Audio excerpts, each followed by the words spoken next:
4th, 2021, I'd like to call the City of Twinsburg Finance Committee meeting to order. Roll call of the Finance Committee. Mr. Barr. I am here. Ms. Walker. Hello. I'm looking. It's Miss Walker. Oh, it's you. You gotta. Oh, It's Dave. that's right. I got it. I just put it there. Mrs. Walker. I'm here. Okay. And Sam Scaffidi's here. Also in attendance is Mr. Bellin, Mr. Fury, Mrs. Labby, Mrs. Stauffer, Mayor Yates, Law Director Dave Maestros, and of course, the most important person here is Sarah Bucci-Cross, our Finance Director. And in the back of the room is our Fire Chief. I thought Shannon Collins was the most important person. Well, not when Finance Committee meeting. It's Sarah. She's got the money. And in the other back corner, we got Mark Gutowski here. Okay, approval of the minutes from the June 8th Finance Committee meeting. Anybody have any questions or comments on that? I make a motion minutes are approved as submitted. Okay, is there a second? I second. Okay, all in favor? Aye. Okay, minutes passed. 3-0. Okay, Sarah, credit card reporting. So this is just our quarterly update that I go over with you guys, our procurement card program. We went ahead and shut down Derek Schroeder's card. He had moved on, and so we went ahead and opened up a card for Jen Bettinson. So it's the same card, just the new department head. And then we did open up one for IT that we had discussed back in the spring. This is the card that we get rebates on, and IT has a lot of stuff that's recurring billing, so we'll start getting rebates on those recurring bills that hit that credit card. And those were the only changes with the procurement card. Okay. Anybody have any questions on that? Next, the American Rescue Plan eligibility uses, part 2. Yes, so we discussed in the spring the first two pieces of the eligible use of the American Rescue Plan money. We did receive our first deposit, which was just under $1 million this summer, and at the next meeting I will have a legislation for you to set up a new fund to house that money. We will get the next deposit next year, probably around the same time over the summer, and it will be for the same dollar amount, just under $1 million. Was the money received in July and represented in the statement of cash that you just sent today? The money was received at the very end of July. We were not able to post it in July because we don't have the fund set up yet. So we'll get that fund set up and we'll get it posted in August. And so when will we get the second one? I missed Next year, we get the second deposit. that. Okay, and next it'll year. be about the same. Right. Okay. Yeah, it's about total $1.95 million, where in the beginning of the year we thought that we were going to get about $3.5 million, and that was before that they added in the townships to get a piece of the relief money. Okay. We do have some initial reporting due in October, where they are asking folks to start letting the government know what we are going to use this money for. So we do want to start talking about that at the September and October meetings. It does sound like there's going to be an option to say we haven't decided yet on that October reporting, but if we have an idea of where we want to go with it by then, we can start turning that in. Okay. Questions on that? Anyone? Scott? Daisy? I'm good. Thank you. Okay, work from home. Well, we're still on American Rescue Plan. We'll just go through the slides here. We'll go through the other two buckets of use for American Rescue Plan. So the first one is revenue loss replacement.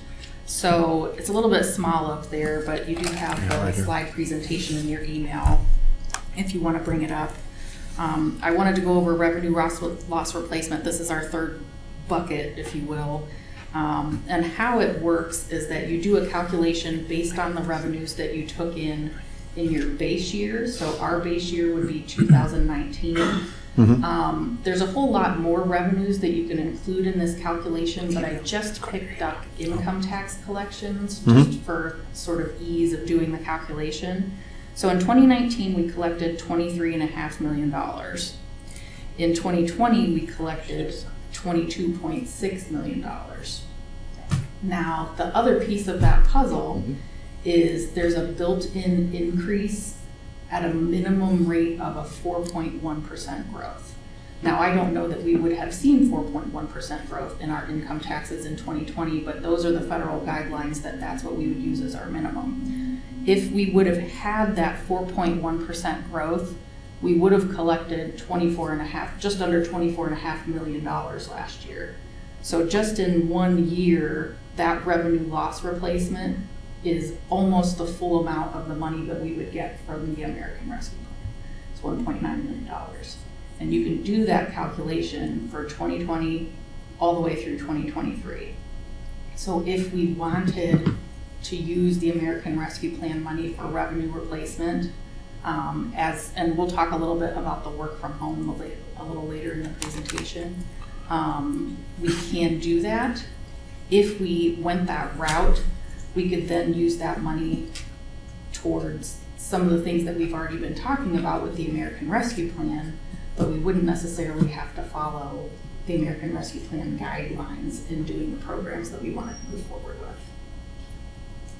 Does that make sense? Okay. Any questions on revenue replacement?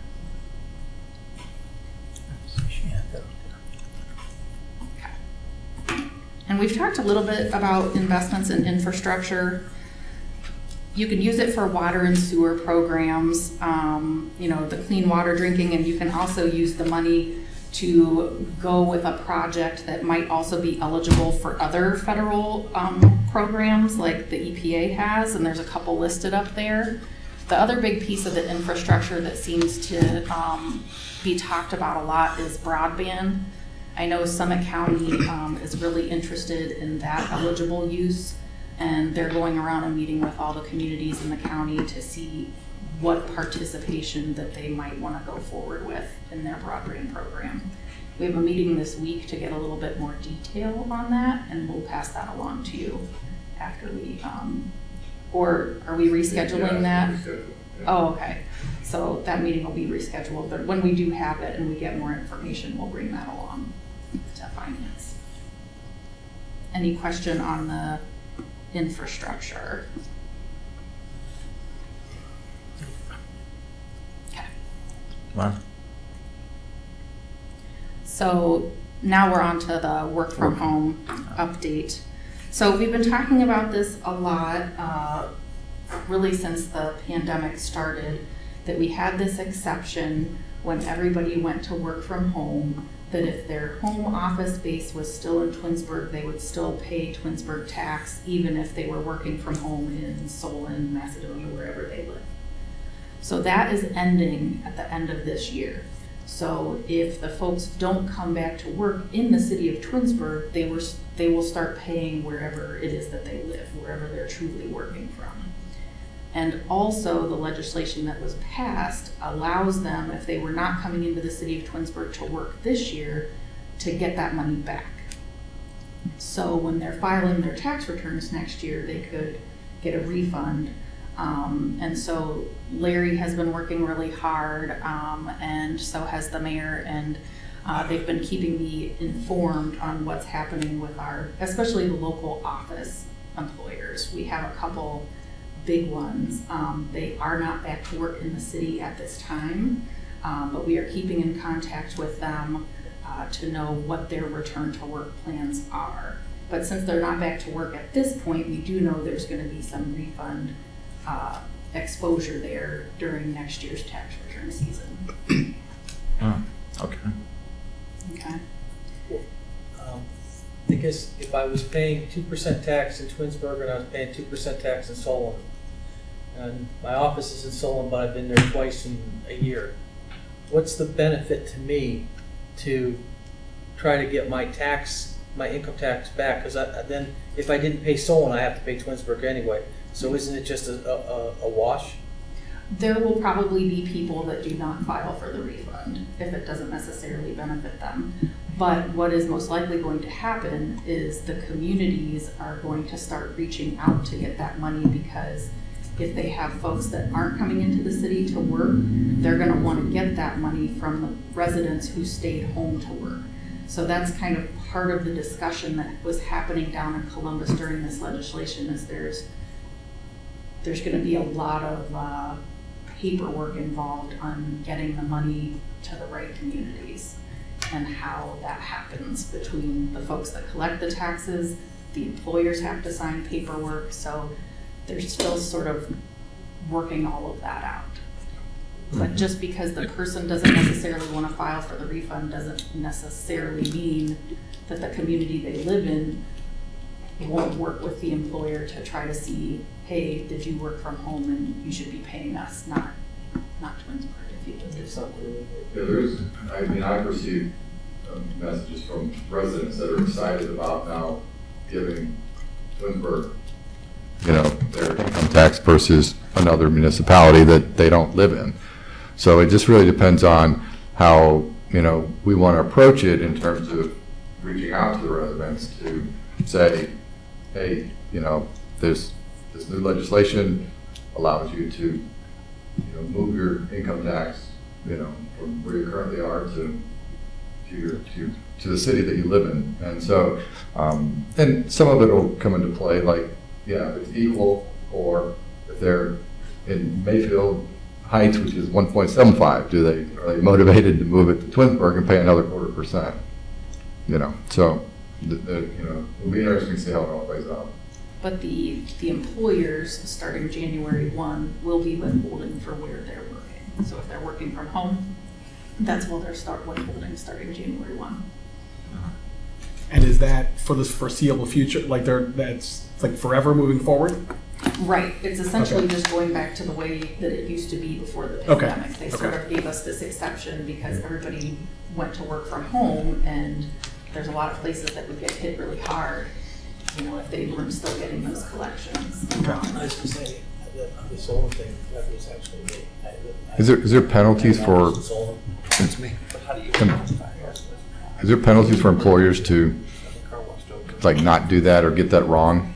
I'm just, because I've seen it in circumstances, especially the private sector, where, I mean, payroll staff sometimes is not motivated to change those withholdings unless prompted by the employee.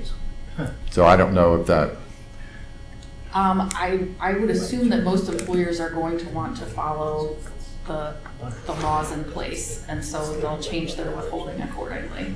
Because if they're not paying into the community that they should be and they're withholding less, I'm not sure exactly what the employer would be on the hook for if they improperly withheld purposefully.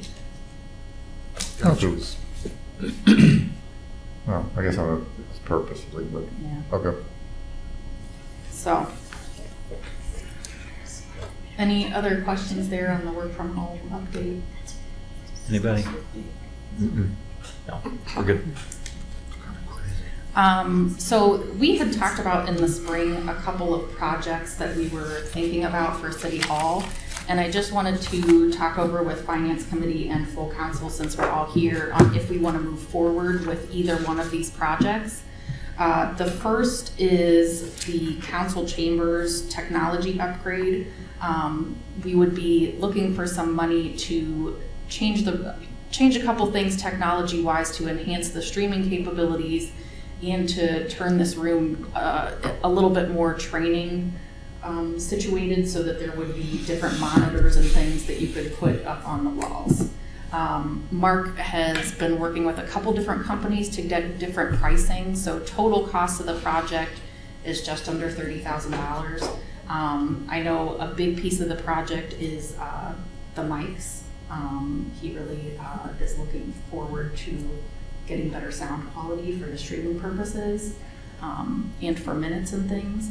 If you have any questions about that project, we could probably have Mark jump in. We just are trying to gauge the interest on if we want to move forward with these things. You could use the COVID money for it, and I think we should upgrade, because we're doing so much more streaming, and the sound quality is an issue, and it doesn't sound like a lot of money compared to what we spent a few years ago. Some biggest complaint I hear was the sound. Well, like right now, they probably Can't even hear us. Yeah. So what's the action? If the finance committee wanted to do that, they make a recommendation, and you guys come up with legislation for council? I would bring an appropriation amendment forward to council if you're interested in moving forward. But not The big changes on the streaming capability is we want the ability to be able to, anyone, any department, any committee can stream their meetings all by themselves without someone being back here. So that's that. And then the other is the microphones. We've been struggling with those for quite a while. These are very old mics, and we'd like to replace those with actually wireless. They're still on a stand like this, but we can move them anywhere in the building so that if we have different configurations in here, we'll be able to accommodate those. And we'll have equipment that will take, all your levels and level them off, automatically, so I'm not, constantly struggling. So those are the two big ones. There's other capabilities, monitors here, one in the back, so you guys, sitting here, you can see that. We'll still have this. You'll be able to broadcast different signals to different monitors for meetings, so we'll be able to broadcast, to a new screen out in the lobby, and we'll also be able to,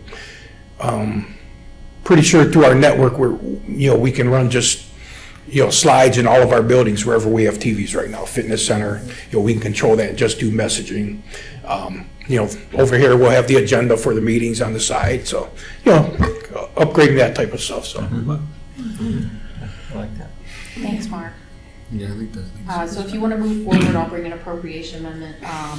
There are probably pieces of both of these projects that would be eligible for American Rescue Plan funding Finance because committee, of what do you the think? enhanced public communication. I think it makes sense. Okay.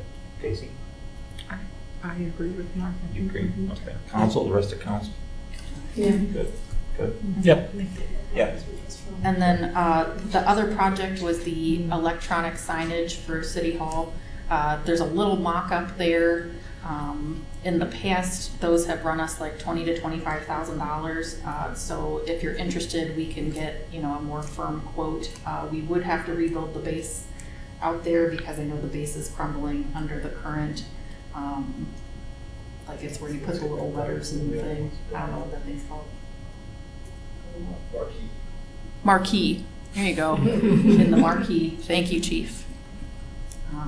So if we're interested in getting a little bit more firm pricing, we'll do that. Again, that would be an appropriation amendment, but I do believe it would be eligible for American Rescue Plan funding because of the public communication.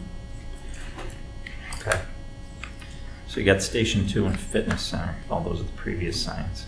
Yeah, those are the two electronic signs we have now. Okay. I know that it was looked at for City Hall before, and it ended up going, I think the one at the fitness center is the one that was maybe started off going out front for City Hall.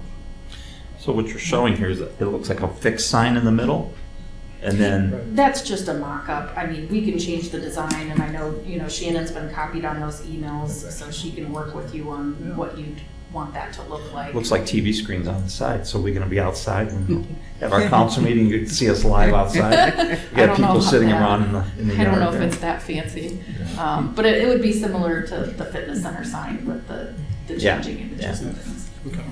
That's a good idea. Yeah, I do too. Council. Okay. I feel like there's so many of those signs on Ravenna Road, it looks like. Yeah, but we're the main source here. We don't It have looks like one. Myrtle Beach, yeah. We're still using the letters that they put up on the thing. I know, You know, I know. Yeah. We and gotta that's do tough when there's something out there. changes. Yeah, I that's, know, that, just I don't know agree. what- Yeah, I agree. I think so too. I feel like we I want really somebody. do. I think we need to It do is something. I don't like this design at all. I think it looks like That's a okay. regular sign that somebody stuck some TV monitors on the side. I mean, it's just. Yeah, I think that is over by the flag, so I think that was an early mock-up of where it could go. I think what you're talking about rebuilding is the existing base and putting it here. Yeah, I think that's a better That plan. can all be- I was I built. like that. Talk to them. Okay, we'll move forward on that one as well, and then when we have better pricing, I'll bring an appropriation amendment for that as well. I have a question. Of course. Is there any way that we can redo this, it's a manual thing that you guys do and put down like caucus and council meeting? And you know that sign that I'm talking about? That's what this would be. Yeah, will it change that too? Yes. That's what we're talking about, Okay. replacing it with electronic. Replacing that with electronic, All like right. the schools have. Yeah, Sign. like that, yeah, okay. Yeah, that's what we're looking at. Okay. Okay, thank you. And then last, I just wanted to give you a couple notes because we were on break at, after we closed out June and everything. Over in the golf course fund, I just wanted to quickly point out their year-to-date revenues. They're at 570,000, a little over. Yeah, almost Last year they 572. were at 380. The year before they were around that same number. That's tremendous. Right. So They that's a are 40% growth? I'd have to do the math. I don't have that in there. It's okay. So I just wanted to point that out because they're pretty far up. And that comes from rate increases, and they were open, the extra month this year, where last year they were closed for that first month of play.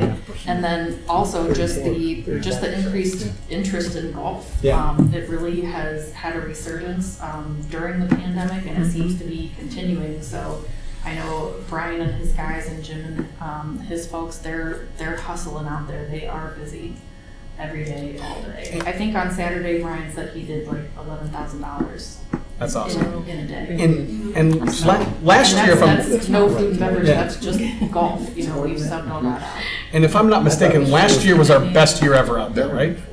Last year was, one of I think our top so. years, so So we're 40% above our best year ever.